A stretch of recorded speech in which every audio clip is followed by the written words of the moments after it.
ಎಲ್ಲರೂ ಹೇಗಿದ್ದೀರಾ? ಚೆನ್ನಾಗಿದ್ದೀರಾ? ಶುಭ ಮಧ್ಯಾಹ್ನ. ನಾನಿವತ್ತು ಇದೊಂದು ಹೊಸ ರೀತಿ, ಅಂದರೆ ನನಗೆ ಹೊಸ ರೀತಿ, ಅದನ್ನು ಅಂದರೆ ಮೊರ ಗುಳಿಗೆ ಅಂತ, ಅದು ಯಾವ ರೀತಿ ಇರುತ್ತೆ ಅಂತ ತೋರಿಸ್ತೀನಿ. ಅದಕ್ಕೆ ಮೊದಲಿಗೆ ನಾನಿಲ್ಲಿ ಅಮೂಲ್ ಫುಲ್ ಕ್ರೀಮಿ ಮಿಲ್ಕನ್ನು ಕಾಯಿಸ್ತಾ ಇದ್ದೀನಿ. ನನ್ನ ಪರಿಚಯ ಈಗಾಗಲೇ ದಿನ ಲೈವ್ ನೋಡೋರಿಗೆ ಪರಿಚಯ ಇರುತ್ತೆ, ಆದರೂ ಹೊಸದಾಗಿ ನೋಡೋರಿಗೆ ನನ್ನ ಪರಿಚಯ ಹೇಳ್ಕೊಳ್ತೀನಿ. ನಾನು ಲಕ್ಷ್ಮೀ ಝಾನ್ಸಿ ಭಟ್ ಅಂತ, ಊರು ಹೊನ್ನಾವರ, ಬೆಂಗಳೂರಿನಲ್ಲಿ ಇರೋದು. ಅಮೂಲ್ ಕನ್ನಡ ಪೇಜಾಗಿ ನಾನಿವತ್ತು ಲೈವ್ ಆಗಿ ಮೊರಗುಳಿಗೆ ಖೀರು ಅಥವಾ ಪಾಯಸನ ಮಾಡೋದು ಹೇಗೆ ಅಂತ ತೋರಿಸ್ತಾ ಇದ್ದೀನಿ. ನೋಡಿ, ಮೊದಲಿಗೆ ನಾನಿಲ್ಲಿ ಅಮೂಲ್ ಮಿಲ್ಕನ್ನು ಕಾಯಿಸೋಕೆ ಇಟ್ಟಿದ್ದೀನಿ. ಹಾಗೆ ನಾನು ಮೊದಲಿಗೆನೆ ಬೆಳಿಗ್ಗೆ ಚಾಕ್ಕಾಗಿ ಅಮೂಲ್ ತಾಜಾ ಮಿಲ್ಕನ್ನು ಕಾಯಿಸಿಟ್ಕೊಂಡಿದ್ದೀನಿ. ಚಹಾ ಮಾಡಿ ಖಾಲಿಯಾಗಿದೆ, ಅದನ್ನು ಪಾಯಸಕ್ಕೆ ಹಾಕ್ತೀನಿ, ಅಂದರೆ ಖೀರಿಗೆ ಹಾಕ್ತೀನಿ. ಈ ಖೀರ್ ಮಾಡೋಕೆ ನೋಡಿ, ಮೊದಲಿಗೆ ನಾನು ದ್ರಾಕ್ಷಿ ಗೋಡಂಬಿಯನ್ನು ಬಿಸಿ ಮಾಡ್ಕೊತಾ ಇದ್ದೀನಿ. ಸ್ವಲ್ಪ ಹುರ್ಕೊಂಡ್ರೆ ರುಚಿ ಇರುತ್ತೆ. ಇದಕ್ಕೆ ಅಮೂಲ್ ಅನ್ಸಾಲ್ಟೆಡ್ ಬಟರನ್ನು ಹಾಕ್ತಾ ಇದ್ದೀನಿ. ತುಪ್ಪನೂ ಉಪಯೋಗಿಸ್ಕೋಬಹುದು, ತುಪ್ಪಕ್ಕಿಂತ ಬೆಣ್ಣೆಗೆ ಘಮ ಜಾಸ್ತಿ, ರುಚಿ ಬೇರೆ ಕೊಡುತ್ತೆ. ಸ್ವಲ್ಪ ಬೆಣ್ಣೆಯನ್ನು ಹಾಕ್ಕೊಂಡು ಆಮೇಲೆ ಇದನ್ನು ಹುರ್ಕೋಬೇಕು. ನಾನು ಉಳಿದದ್ದೆಲ್ಲ ಹೇಳ್ತಾ ಇದ್ದೀನಿ, ಮೊರಗುಳಿಗೆ ಅಂದರೆ ಏನು ಅಂತ ತೋರಿಸ್ತಾ ಇದ್ದೀನಿ. ಈಗ ಈ ಅಮೂಲ್ ಬೆಣ್ಣೆಯನ್ನು ಹಾಕಿ ಅದು ದ್ರಾಕ್ಷಿ ಮತ್ತು ಗೋಡಂಬಿ ಬಿಸಿಯಾಗಿ ಬರಲಿ. ಹಾಗೆ ನಾನು ಇದಕ್ಕೆ ಅಮೂಲ್ ಆರ್ಗ್ಯಾನಿಕ್ ಶುಗರನ್ನು ಉಪಯೋಗಿಸ್ತಾ ಇದ್ದೀನಿ. ದಿನಾಲು ಒಂದೇ ರೀತಿ ತೋರಿಸೋ ಬದಲಿಗೆ ನಾನು ಭಿನ್ನವಾಗಿ ತೋರಿಸೋಣ ಅಂತ ಬೇರೆ ಬೇರೆ ರೀತಿಯಲ್ಲಿ ತೋರಿಸ್ತಾ ಇರುವಂಥದ್ದು. ಇದು ನೋಡಿ, ಮೊರಗುಳಿಗೆ ಅಂತ. ಮೊರಗುಳಿಗೆ ಅಂದರೆ ಇದು ನಾನು ಮಾಡಿದ್ದಲ್ಲ, ನನ್ನ ಗೆಳತಿ ಭಾರತಿ ಅಂತ, ಉತ್ತರ ಕರ್ನಾಟಕದವರು. ಅವರ ಅಮ್ಮ ಸಾಂಪ್ರದಾಯಿಕ ರೀತಿಯಲ್ಲಿ ಮಾಡಿದ್ದನ್ನು ನನ್ನ ಮಗಳು ಬಾಣಂತಿ ಆದಾಗ ಬಾಣಂತಿಗೆ ಕೊಡಿ ಅಂತ ಕಳಿಸ್ಕೊಟ್ಟಿದ್ರು. ನೋಡಿ, ಇದನ್ನ ನಾನಂತೂ ಮಾಡೋಕೆ ತುಂಬಾ ಕಷ್ಟ ಅಂತ ಅನ್ಸುತ್ತೆ. ಅದನ್ನ ಲೈವ್ ಆಗಿ ತೋರಿಸ್ಬೇಕು ಅಂತಿದೆ, ಯಾಕೆಂದ್ರೆ ಇಂಥ ಸಾಂಪ್ರದಾಯಿಕ ಕಲೆ ಎಲ್ಲ ಅಳಿತಾ ಇದೆ. ಹಾಗೆ ನನ್ನ ಗೆಳತಿ ಪರಡಿ ಅಂತ ಒಂದು ಮಾಡ್ಕೊಂಡಿದ್ರು. ಇದು ಚಿರೋಟಿ ರವೆಯನ್ನ ಚಪಾತಿ ಹಿಟ್ಟಿನಂತೆ ಕಲಸ್ಕೊಂಡು, ಮೊರ ಅಂದ್ರೆ ಇರುತ್ತಲ್ಲ, ನಾವು ಗೆಸ್ಸಿ ಅಂತೀವಿ, ಇದು ಅಕ್ಕಿ ಕೇರೋದಿರುತ್ತಲ್ಲ, ಅದ್ರೊಳಗೆ ಹಾಕಿ ಚಿಕ್ಕ ಚಿಕ್ಕದು ಮಾಡ್ಕೊಂಡು ಏನೋ ಮಾಡೋದಂತೆ, ಹೀಗೇನೋ ಮಾಡೋದು ಅಂತ ಹೇಳಿದ್ದಾರೆ. ಬಾಯಲ್ಲಿ ಹೇಳಿದ್ ಕೇಳಿದೀನಿ, ಆದ್ರೆ ಯಾವ ರೀತಿ ಮಾಡ್ತಾರೆ ಅನ್ನೋದನ್ನ ನಾನು ಪ್ರತ್ಯಕ್ಷವಾಗಿ ನೋಡ್ಬೇಕು. ಅವರಿಗೂ ಕಳ್ಸೋಕೆ ಸಾಧ್ಯ ಆಗ್ಲಿಲ್ಲ, ಯಾಕೆಂದ್ರೆ ಉತ್ತರ ಕರ್ನಾಟಕದವ್ರು ಏನೇ ಇದ್ರು ಅವ್ರು ಊರಿನಲ್ಲಿ ಮಾಡಿದ್ದನ್ನ ಇಷ್ಟಪಡ್ತಾರೆ. ಹಾಗಾಗಿ ಅದನ್ನ ಅವ್ರು ಪ್ರತ್ಯಕ್ಷ ಮಾಡೋದನ್ನ ನೋಡ್ಬೇಕು. ಇದು ಮತ್ತೆ ಯಾವುದೇ ಮಾರ್ಕೆಟ್ ಅಲ್ಲಿ ಸಿಗೋದಿಲ್ಲ. ನೀವು ನಿನ್ನೆ ಗೂಗಲ್ ಅಲ್ಲಿ ಹುಡುಕ್ಲಿಕ್ಕೆ ಹೋದ್ರು ಮೊರಗುಳಿಗೆ ಅಂದ್ರೆ ಗೂಗಲ್ ಅಲ್ಲಿ ಹುಡುಕ್ಲಿಕ್ಕೆ ಸಾಧ್ಯ ಇಲ್ಲ, ಯಾಕೆಂದ್ರೆ ಇದು ಹೊರಗಡೆ ಮಾರಾಟಕ್ಕಿಲ್ಲ. ಅವರು ಸಾಂಪ್ರದಾಯಿಕ ರೀತಿಯಲ್ಲಿ ಅವ್ರ ಮನೆ ಖರ್ಚಿಗೆ ಮಾಡ್ಕೊಂಡು ಅವ್ರ ನೆಂಟರಿಷ್ಟರಿಗೆ ಕೊಡುವಂತ ಇದೊಂದು ಖಾದ್ಯ ಅಂತಲೇ ಹೇಳ್ಬೇಕು. ಅಂದ್ರೆ ಇದು ವರ್ಷಗಟ್ಲೆ ಇಟ್ಟರು ಹಾಳಾಗೋದಿಲ್ಲ ಅಂತದ್ದು. ಅಂದ್ರೆ ಶಾವ್ಗೆ ಬದಲಿಗೆ ಈ ರೀತಿ ಮಾಡಿಟ್ಕೊಳ್ತಾರಂತೆ. ಬಾಣಂತಿಯರಿಗಂತೂ ತುಂಬಾ ಒಳ್ಳೆಯದಂತೆ. ಹಾಗಾಗಿ ನನ್ನ ಮಗಳಿಗೆ ಕೊಟ್ಟಿದ್ದಿತ್ತು.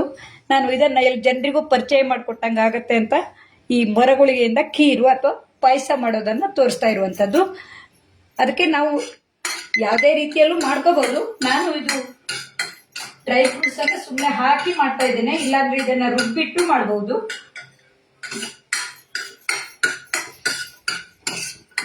ಖರ್ಜೂರ ಇಂಥದನ್ನೆಲ್ಲ ರುಬ್ಬಿಟ್ಟು ಮಾಡಿದ್ರು ರುಚಿ ಚೆನ್ನಾಗಿ ಕೊಡುತ್ತೆ. ಆದ್ರೆ ನಾನು ಈಗ ಸಿಂಪಲ್ ಆಗಿ ಮಾಡುವಂಥದ್ದು ತೋರಿಸ್ತಾ ಇದ್ದೀನಿ. ನೋಡಿ, ದ್ರಾಕ್ಷಿ ಗೋಡಂಬಿ ಕೆಂಪಗಾಗಿ ಬರಲಿ. ನಂತರ ಇದರಲ್ಲೇ ನಾನು ಇದನ್ನ ಸ್ವಲ್ಪ ಹುರ್ಕೋತೀನಿ. ಇದರಿಂದ ಉಪ್ಪಿಟ್ಟನ್ನು ಮಾಡಬಹುದಂತೆ. ನಿಜ ಹೇಳ್ಬೇಕಿದ್ರೆ ಉತ್ತರ ಕರ್ನಾಟಕದಲ್ಲಿ ಅಂದ್ರೆ ಬಿಜಾಪುರ, ಹಾವೇರಿ, ಹಾನಗಲ್ ಆ ಕಡೆ ಎಲ್ಲ ಈ ರೀತಿಯದನ್ನ ತುಂಬಾ ಮಾಡ್ತಾರೆ.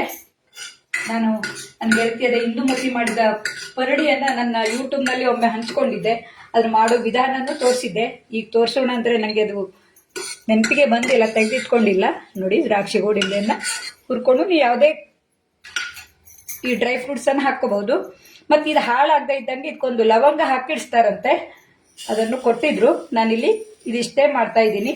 ಇದನ್ನ ಸ್ವಲ್ಪ ಹುರ್ಕೊಂಡ್ರೆ ಸಾಕು. ನಾವು ಶಾವಿಗೆಯನ್ನೆಲ್ಲ ತುಪ್ಪದಲ್ಲಿ ಅಥವಾ ಬೆಣ್ಣೆಯಲ್ಲಿ ಹುರ್ಕೋತೀವಲ್ಲ, ಆ ರೀತಿ ಸ್ವಲ್ಪ ಬೆಚ್ಚಗಾಗುವಷ್ಟು ಹುರ್ಕೊಂಡ್ರೆ ಸಾಕು.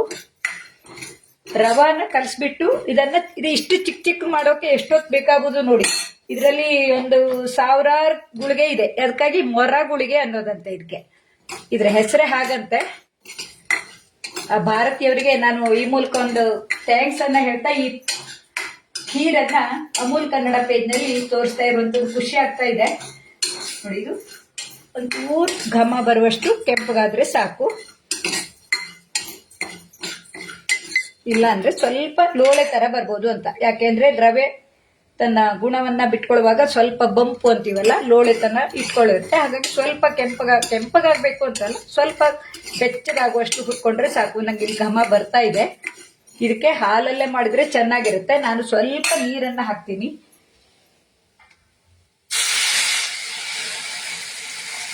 ಇದು ಬೇಗನೆ ಬೆಂದು ಬರುತ್ತೆ. ಸ್ವಲ್ಪ ನೀರಲ್ಲಿ ಈ ರೀತಿ ಬೇಯಿಸ್ಕೊಂಡು ಆಮೇಲೆ ಹಾಲನ್ನ ಹಾಕ್ತೀನಿ. ಹಾಗೆ ಇದಕ್ಕೆ ಪರಿಮಳಕ್ಕಾಗಿ ನಾನು ಮೊನ್ನೆ ಹೇಳಿದ್ನಲ್ಲ, ಇದಕ್ಕೆ ಏಲಕ್ಕಿಯನ್ನ ಹಾಕ್ಬೋದು. ಆದ್ರೆ ನಾನು ಒಂದೆರಡು ಸಲ ಮಾಡುವಾಗ ಇದು ಸಣ್ಣಕ್ಕಿ ಎಲೆ ಅಂತ ಹೇಳ್ತಾರೆ, ಅದನ್ನೆಲ್ಲ ಪಾಂಡನ್ ಲೀವ್ಸ್ ಅಂತಾರೆ. ಇದನ್ನ ಅನ್ನ ಮಾಡುವಾಗ ಹಾಕೊಂಡ್ರು ತುಂಬಾ ಘಮ ಇರುತ್ತೆ. ನಮ್ಗೆ ಕೇಸರಿ ಬಾತ್ ಎಲ್ಲ ಮಾಡುವಾಗ, ಅಂದ್ರೆ ನಮ್ಮ ಅನ್ನದ ಕೇಸರಿ ಬಾತ್ ಮಾಡುವಾಗ ಹಾಕ್ತೀವಿ. ನಾನು ಇದಕ್ಕೆ ಇದು ಸ್ವಲ್ಪ ನೀರನ್ನು ಹಾಕಿದ್ದೀನಲ್ಲ, ಇದು ಬೆಳಿಗ್ಗೆ ಕಾಯಿಸಿದ ಅಮೂಲ್ ಟೋಲ್ಡ್ ಮಿಲ್ಕ್ ಅನ್ನ ಹಾಕಿ ಇನ್ನೊಂದ್ಸಲ ಸ್ವಲ್ಪ ಬೇಯಿಸ್ಕೊತೀನಿ. ಆಮೇಲೆ ಕ್ರೀಮಿ ಮಿಲ್ಕ್ ಅನ್ನು ಹಾಕ್ತೀನಿ. ಬೇಯೋ ತನಕ ಈ ಹಾಲಲ್ಲಿ ಬೇಯಿಸಿ. ಸ್ವಲ್ಪ ಜಾಸ್ತಿ ಆಗ್ಬಿಡ್ತು, ನಾನು ಈ ಹಾಲು ಹಾಕಿದ್ದು. ಕ್ರೀಮಿ ಮಿಲ್ಕ್ ಹಾಕೋಣ ಅಂದ್ಕೊಂಡಿದ್ದೆ, ಯಾಕೆಂದ್ರೆ ನಾನಿಲ್ಲಿ ಸ್ವಲ್ಪ ಮಾಡ್ತಾ ಇದ್ದೀನಿ. ಬೇಗನೆ ಬೆಂದು ಬರುತ್ತೆ. ಲೈವಲ್ಲಿ ಯಾರಾದ್ರೂ ಬಂದಿದ್ದೀರಾ? ಯಾಕೆಂದ್ರೆ ಲೈವಲ್ಲಿ ಬರೋಕೆ ನಾನು ಎಲ್ಲೂ ಇದನ್ನ ಪೋಸ್ಟ್ ಅನ್ನ ಶೇರ್ ಮಾಡ್ಕೊಳ್ಳೋಕೆ ಆಗಿಲ್ಲ, ಸ್ವಲ್ಪ ಬ್ಯುಸಿ ಇದ್ದಿದ್ದೆ. ಇಲ್ಲಾಂದ್ರೆ ಈ ಕನ್ನಡ ಪೇಜ್ನಲ್ಲಿ ಆಮೇಲೂ ನೋಡ್ಬೋದು. ಇಲ್ಲಿ ಹತ್ತಿರದಿಂದಾನೆ ತೋರಿಸಿ, ಯಾಕೆಂದ್ರೆ ನನ್ನ ಅಡುಗೆ ಮನೆಯಲ್ಲಿ ನಾನು ಗಡಿಬಿಡಿಯಲ್ಲಿ ಏನನ್ನು ಕ್ಲೀನ್ ಮಾಡ್ಕೊಳ್ಳೋಕೆ ಸಾಧ್ಯ ಆಗಲಿಲ್ಲ.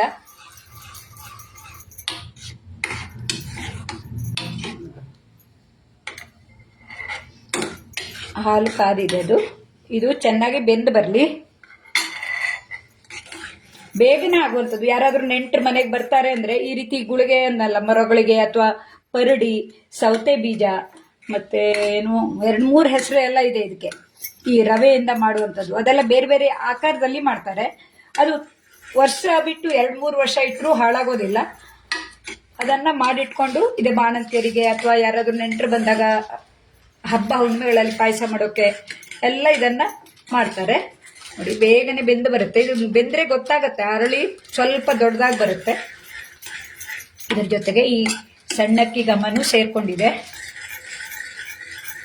ಸ್ವಲ್ಪ ಬೆಂದ ನಂತರನೇ ನಾನು ಇದರ ಜೊತೆಗೆ ಸಿಹಿ ಆಗುವಷ್ಟು ಸಕ್ಕರೆಯನ್ನು ಹಾಕ್ತೀನಿ. ನಾನಿಲ್ಲಿ ಅಮೂಲ್ ಆರ್ಗ್ಯಾನಿಕ್ ಸಕ್ಕರೆಯನ್ನು ತಗೊಂಡಿದ್ದೀನಿ. ನೋಡಿ, ಇದು ಕೆನೆಲ್ಲ ಬಿಟ್ಕೊಂಡು ಇದ್ರ ಜೊತೆಗೆ ಚೆನ್ನಾಗಿರುತ್ತೆ. ಈ ಅಮೂಲ್ ಹಾಲನ್ನು ಹಾಕಿದರೆ ಕೆನೆ ಭರಿತ ಹಾಲು 2-3 ರೀತಿಯಲ್ಲಿ ಇದೆಯಲ್ಲ. ನಾನು ಟೋಂಡ್ ಮಿಲ್ಕನ್ನು ಹಾಕಿದ್ದೀನಿ. ಈಗ ಫುಲ್ಲಿ ಕ್ರೀಮಿ ಮಿಲ್ಕನ್ನು ಆಮೇಲೆ ಲಾಸ್ಟಲ್ಲಿ ಹಾಕ್ತೀನಿ. ಇದು ದಪ್ಪಾಗ್ತಾ ಬಂದಂಗೆ ಬೆಂದಿದೆ ಅಂತ ಅರ್ಥ. ನಾವು ಕೈಯಲ್ಲೂ ಮುಟ್ಟಿ ನೋಡ್ಬೋದು. ಶಾವಿಗೆ ಬೆಂದಂಗೆ ಇರುತ್ತೆ. ಶಾವಿಗೆ ತರ್ತೀವಲ್ಲ ಪೇಟೆಯಿಂದ, ಅದೇ ರೀತಿಯಲ್ಲೇ ಇದು ಮೊರ ಗುಳಿಗೆಯನ್ನು ಮಾಡಿಟ್ಕೊಳ್ಳುವಂಥದ್ದು. ಅವ್ರು ನನಗೆ ಒಂದು ಡಬ್ಬ ಆಗುವಷ್ಟು ಕೊಟ್ಟಿದ್ರು. ನಾನು ಈಗಾಗಲೇ 2 ಸಲ ಮಾಡಿದ್ದೆ. ಮನೆ ಜನರಿಗೆಲ್ಲ ತುಂಬ ರುಚಿ ಅನಿಸಿತ್ತು. ಹಾಗಾಗಿ ಇದನ್ನ ನಿಮ್ಮೊಡನೆಯೂ ಹಂಚೋಣ ಅಂತೇಳಿ ಮಾಡ್ತಾ ಇದ್ದೀನಿ. ಪುಷ್ಪಲತಾ ಶೇಟ್ ಅವರು ನೋಡ್ತಾ ಇದ್ರೆ, ಇವರು ನನ್ನ ಕಾಯಂ ವೀಕ್ಷಕಿ ಅನ್ಬೇಕು. ನನಗಂತೂ ತುಂಬಾ ಸಪೋರ್ಟ್ ಮಾಡ್ತಾರೆ. ನನ್ನ ಯೂಟ್ಯೂಬ್ ಅನ್ನು ನೋಡಿ ಸಪೋರ್ಟ್ ಮಾಡ್ತಾರೆ. ಈಗಂತೂ ಲೈವ್ ಅಲ್ಲಿ ನಾನು ಹಂಚ್ಕೊಳ್ತಾ ಇದ್ರು ಅವರು ನೋಡ್ಕೊಂಡು ಬಂದಿದ್ದಾರೆ. ಅವರದ್ದು ಕೈ ರುಚಿ ನೋಡ್ಬೇಕು, ಅವರು ತುಂಬಾ ಚೆನ್ನಾಗಿ ಮಾಡ್ತಾರೆ. ನೋಡಿ, ಇದು ಬೆಂದು ಬಂದಿದೆ. ಈಗ ಇದಕ್ಕೆ ಸಕ್ಕರೆ ಹಾಕೊಳ್ಳೋಣ. ಯಾಕೆಂದ್ರೆ ಸಕ್ಕರೆ ಹಾಕೊಂಡ್ರೆ ಸ್ವಲ್ಪ ನೀರು ಬಿಟ್ಕೊಡುತ್ತೆ.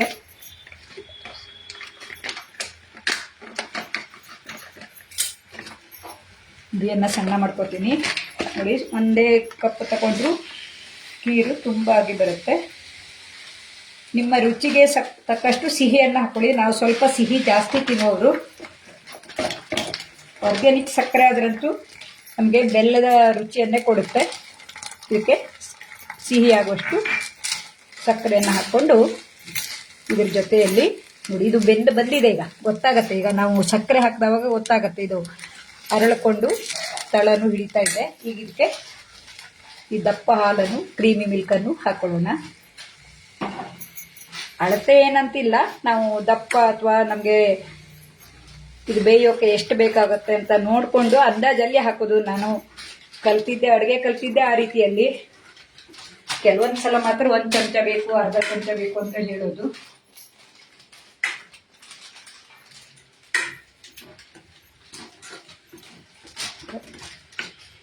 ಇದು ಬೆಂದಿದೆ, ಆಲ್ರೆಡಿ ಬೆಂದಿದೆ. ಆದ್ರೂ ಒಂಚೂರು ಈ ಹಾಲಲ್ಲಿ ಇನ್ನೊಂಚೂರು ಬೆಂದ್ರೆ ಮತ್ತೆ ಇದು ಆರಿದ ಮೇಲೆ ದಪ್ಪ ಆಗ್ತಾ ಬರುತ್ತೆ. ಈ ಸಣ್ಣಕ್ಕಿ ಎಲೆ ಹಾಕಿರೋದ್ರಿಂದ ಏಲಕ್ಕಿ ಪರಿಮಳಕ್ಕಿಂತಲೂ ಭಿನ್ನವಾಗಿರುತ್ತೆ. ಇದು ಮತ್ತೆ ಮನೆಯಲ್ಲೇ ಬೆಳೆದಂತ ಸಣ್ಣಕ್ಕಿ ಎಲೆ. ಊರಿಗೆ ಹೋದಾಗ ನಾನು ಇದನ್ನೆಲ್ಲ ತಂದಿದ್ದೆ. ಮತ್ತೆ ಇನ್ನೂ ಒಂದು ಅಂದ್ರೆ, ನಾನು ಮೊನ್ನೆ ಇದೊಂದು 3-4 ದಿವಸ ಹಿಂದೆ ಚಕ್ಕಲಿಯನ್ನ ಮಾಡಿ ತೋರಿಸಿದ್ದೆ ಈ ಲೈವ್ ಇದರಲ್ಲಿ. ಆಗ ತುಂಬಾ ಮಂದಿ ನೋಡ್ಕೊಂಡು ಅದನ್ನ ಮಾಡಿ ನನಗೆ ಫೋಟೋವನ್ನ ಕಳಿಸ್ತಾ ಇದ್ದಾರೆ. ತುಂಬಾ ಚೆನ್ನಾಗಿ ಬಂತು ಜಾನ್ಸಿ, ನಾನು ಮಾಡಿದ್ದೆ, ನಾನು ಮಾಡ್ತೀನಿ ಅಂತ.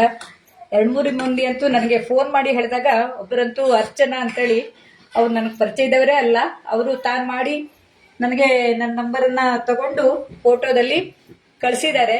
ಇಂಥ ಖುಷಿ ಮತ್ತೆ ಎಲ್ಲೂ ಇಲ್ಲ. ಯಾಕೆಂದ್ರೆ ಲೈವ್ ಅಡಿಗೆಯಲ್ಲಿ ನಮ್ದು ಏನೇ ತಪ್ಪು ಒಪ್ಗಳಿದ್ರು ಗೊತ್ತಾಗುತ್ತೆ. ಹಾಗಾಗಿ ಈ ಲೈವ್ ಅಡಿಗೆಯಲ್ಲಿ ನಮ್ದು ಅಡಿಗೆಯನ್ನ ಯಾರಾದ್ರೂ ನೋಡಿ ಟ್ರೈ ಮಾಡ್ತಾರೆ ಅಥವಾ ಚೆನ್ನಾಗಿ ಬಂದಿದೆ ಅಂದ್ರೆ ಅದಕ್ಕಿಂತ ಖುಷಿ ಇನ್ನೇನೂ ಇಲ್ಲ. ನಾವ್ ಎಷ್ಟೇ ಅಡಿಗೆ ಮಾಡಿದ್ರು ಅಡಿಗೆಯಲ್ಲಿ ನಮ್ಮ ಅಡಿಗೆಯನ್ನ ಇನ್ನೊಬ್ರು ನಾನು ಮಾಡಿದೀನಿ ಚೆನ್ನಾಗಿತ್ತು ಅಂತ ಹೇಳಿದಾಗ ಆ ಖುಷಿ ಅಂತೂ ವರ್ಣಿಸೋಕೆ ಆಗೋಲ್ಲ. ನೋಡಿ, ಇದು ಈಗಾಗಲೇ ಬೆಂದಿದೆ. ಆರಿದ್ಮೇಲೆ ಇನ್ನೂ ದಪ್ಪಾಗಿ ಬರುತ್ತೆ. ಈಗ ದಿಢೀರ್ ಅಂತ ಮಾಡ್ಬೋದು. ಯಾರಾದ್ರೂ ನೆಂಟರು ಬರ್ತಾರೆ ಅಂದ್ರೆ ಇದಕ್ಕೆ ಕೊನೆಯಲ್ಲಿ ಈ ದ್ರಾಕ್ಷಿ ಗೋಡಂಬಿ ಹಾಕೊಳ್ಳೋಣ. ಇದಕ್ಕೆ ಖರ್ಜೂರ, ಪಿಸ್ತಾ ಅದೆಲ್ಲ ಹಾಕೋಬಹುದು. ನಾನಿದು ಸಿಂಪಲ್ ಆಗಿ ಮಾಡುವಂಥದ್ದನ್ನ ದಿಢೀರ್ ಅಂತ ನೆಂಟರು ಬಂದಾಗ ಯಾವ ರೀತಿ ಮಾಡ್ತಾರೆ ಅನ್ನೋದನ್ನ ತೋರ್ಸೋಕೆ ಮಾಡ್ತಾ ಇದ್ದೀನಿ. ಎಲ್ಲರೂ ಹೋಳಿ ಹಬ್ಬ ಆಚರಿಸಿರ್ಬೇಕು. ಇದು ಹೋಳಿ ಮರುದಿವಸ ನಾನು ಸಿಹಿ ಮಾಡ್ದಂಗಾಯ್ತು. ನಮ್ಮಲ್ಲಿ ಹೋಳಿ ಹಬ್ಬದ ಆಚರಣೆ ಅಂದ್ರೆ ನಮ್ಮೂರಲ್ಲೆಲ್ಲ ಸುಗ್ಗಿ ಕುಣಿತಾ ಇರುತ್ತೆ. ಇಲ್ಲಿ ನಮ್ದು ಬಣ್ಣದ ಓಕುಳಿ ಅದೇನೂ ಇಲ್ಲ. ಇದು ಈಗಾಗಲೇ ರೆಡಿಯಾಗಿದೆ.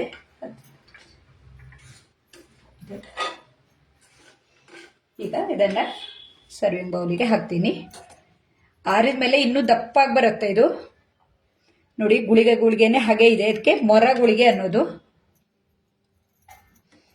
ಇದ್ರ ಜೊತೆಗೆ ಈ ಗೋಡಂಬಿ, ದ್ರಾಕ್ಷಿ ಹಾಗೆ ಪಾಂಡಲ್ ಲೀವ್ಸ್ ಅಂತೀವಲ್ಲ ಅದ್ರ ಘಮನು ಸೇರ್ಕೊಂಡಿದೆ. ರುಚಿ ಹೇಗಿದೆ ಅಂತ ನಾನು ದೇವರಿಗೆ ನೈವೇದ್ಯ ಮಾಡಿದ್ಮೇಲೆ ಮಗಳು, ಅಳಿ ಅವರಿಗೆಲ್ಲ ಕೊಟ್ಕೊಂಡು ಆಮೇಲೆ ರುಚಿ ನೋಡ್ತೀವಿ. ಯಾವುದೇ ವಿಶೇಷವನ್ನು ಮಾಡಿದಾಗ ದೇವರಿಗೆ ಅರ್ಪಣೆ ಮಾಡಿ ತಿನ್ನುವಂಥ ಸಂಪ್ರದಾಯ ಇದೆ. ನೋಡಿ, ಇದು ಮೊರಗುಳಿಗೆಯ ಖೀರು ಅಥವಾ ಪಾಯಸ. ನೋಡಿ, ಮೊರಗುಳಿಗೆ ಅಂತ ಹೀಗಿರುತ್ತೆ. ಇದನ್ನ ನನಗೆ ಮನೆಗೆ ತಂದುಕೊಟ್ಟು ಸಹಕಾರ ಮಾಡಿದಂಥ ಭಾರತೀಯವರಿಗೂ ಅವರ ಅಮ್ಮ ಮಾಡಿದಂಥ ಕೈ ರುಚಿಗೂ ತುಂಬ ಧನ್ಯವಾದವನ್ನ ಹೇಳ್ತೀನಿ. ಯಾಕೆಂದ್ರೆ ನಮ್ಗೆ ಇದ್ರ ಬಗ್ಗೆ ಗೊತ್ತೇ ಇರಲಿಲ್ಲ. ಈ ಮೊರಗುಳಿಗೆ ಅನ್ನೋದು ನಮ್ಗೆ ಉಚ್ಚಾರ ಮಾಡೋಕ್ಕೂ ಕಷ್ಟ ಇರ್ತಿತ್ತು. ಮೊರ ಅಂದ್ರೆ ಅದೇ ಗೆರ್ಸಿ ಅಂತೀವಲ್ಲ, ಅದರಲ್ಲಿ ಮಾಡಿದ್ದು ಅಂತ ಮೊರಗುಳಿಗೆ ಅಂತಾರೆ ಅಂತೇಳಿ ಅವರು ಹೇಳಿದ್ರಿಂದ ನಾನು ಅದನ್ನ ಚೆನ್ನಾಗಿ ಬಾಯಾರಿಕೆ ಮಾಡ್ಕೊಂಡಿದ್ದೀನಿ, ಮೊರಗುಳಿಗೆ ಅಂತ. ಈ ಮೊರಗುಳಿಗೆಯನ್ನ ನಾನು ಒಂದ್ಸಲ ಟ್ರೈ ಮಾಡಬೇಕು ಅಂತಿದೆ. ಯಾಕೆಂದ್ರೆ ಇದನ್ನೆಲ್ಲ ಮಾಡಿಟ್ಕೊಂಡ್ರೆ ನಮ್ಗೆ ಒಂದು ಸಾಂಪ್ರದಾಯ ಕಲೆಯನ್ನ ಉಳಿಸ್ದಂಗಾಗಿರುತ್ತೆ, ಒಂದು ಅಡುಗೆಯಲ್ಲಿ ಉಪಯೋಗಿಸ್ದಂಗೆ ಆಗಿರುತ್ತೆ ಅಂತ. ಈ ಅಮೂಲ್ ಕನ್ನಡ ಪೇಜ್ನವರಿಗೆ ನನಗೆ ಇದನ್ನ ಮಾಡೋಕೆ ಅವಕಾಶ ಕೊಟ್ಟಿದ್ದಕ್ಕೆ ತುಂಬಾ ತುಂಬಾ ಧನ್ಯವಾದಗಳನ್ನ ಹೇಳ್ತೀನಿ. ನೀವು ಯಾರಾದ್ರೂ ಲೈವ್ ಅಲ್ಲಿ ನೋಡಿಲ್ಲ ಅಂದ್ರೆ ಆಮೇಲೂ ನೋಡಬಹುದು. ಅಮೂಲ್ ಶುಗರ್ ಮತ್ತೆ ಬೆಣ್ಣೆ ಮತ್ತೆ ಅಮೂಲ್ ಹಾಲನ್ನು ಉಪಯೋಗಿಸಿ ಮಾಡಿರುವಂತಹ ಈ ಮೊರಗುಳಿಗೆ ಪಾಯಸ ಹೇಗಿತ್ತು ಅಂತ ನಾನೇ ಹೇಳ್ತೀನಿ. ನೀವು ಮಾಡಿದಾಗ ನಿಮ್ಗೆ ರುಚಿ ಹೇಗಿತ್ತು ಅಂತ ನೀವೇ ನೋಡ್ಕೊಂಡು ಆಮೇಲೆ ನನ್ಗೆ ತಿಳಿಸ್ಬೇಕು. ಇದೊಂದು ಅವಕಾಶಕ್ಕಾಗಿ ಅಮೂಲ್ ಕನ್ನಡ ಪೇಜಿನ ನಂದಿನಿ ಮತ್ತು ಉಳಿದ ಎಲ್ಲ ಅಧಿಕಾರಿಗಳಿಗೂ ಧನ್ಯವಾದವನ್ನ ತಿಳಿಸ್ತಾ ನನ್ನ ಕೃತಜ್ಞತೆಯೊಂದಿಗೆ ಈ ವಿಡಿಯೋವನ್ನ ಮುಗಿಸ್ತಾ ಇದ್ದೀನಿ.